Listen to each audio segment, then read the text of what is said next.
Stay tuned to D News channel to get more updates of Kadiri.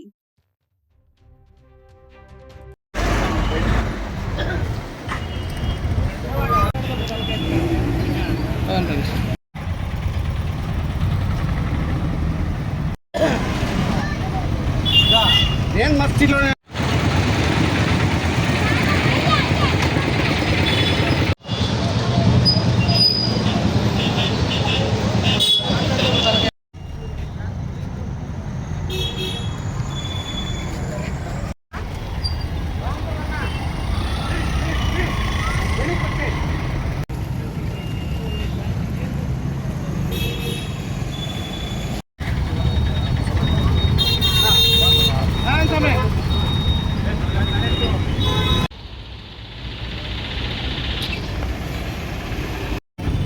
ఎత్తు ఏం లేదు, నువ్వు చేసి తప్పే కదా. ఎత్తు ఎత్తు పైకి ఎత్తు పైకి ఎత్తరా పై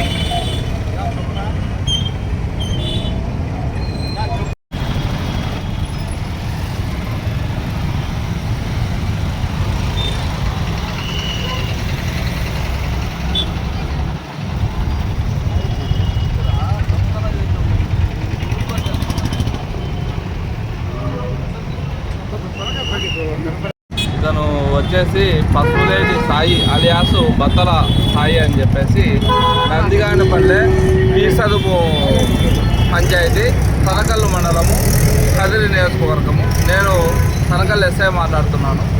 రీసెంట్గా ఏమైందంటే ఇతని మీద దగ్గర ఒక 28 దొంగతనం కేసులు DHP అఫెండరు. టోటల్గా బయట జిల్లాలోకి వెళ్ళేసి కర్నూలు, తిరుపతి, మదనపల్లి, అనంతపురము ఇలా సరౌండింగు మండలాల్లోకి వెళ్ళిపోయి టౌన్లలో డే టైంలో అన్ని దొంగతనాలు ఇల్లు ఏదైతే లాక్ చేసి ఉంటారో ఆ లాక్స్ ఉండే ఇళ్లను ఐడెంటిఫై చేసి దొంగతనం చేసుకొని వచ్చి మా మండలంలో తనకల్లు మండలంలో నందిగానపల్లిలో నివాసం ఉంటున్నాడు. అయితే రీసెంట్గా ఇతని మీద మన జిల్లాలో అయితే ఎటువంటి కేసులు లేవు. కానీ ఇక్కడ మన దీని దగ్గర తనకల్లు మండలంలో నందిగానపల్లిలో ఒక కత్తి తీసుకొని ఒక లేడీ ఇంటి దగ్గరికి వెళ్ళి హ్యాండర్తో నిన్ను చంపేస్తాను అని చెప్పేసి బాగా బెదిరించడం జరిగింది.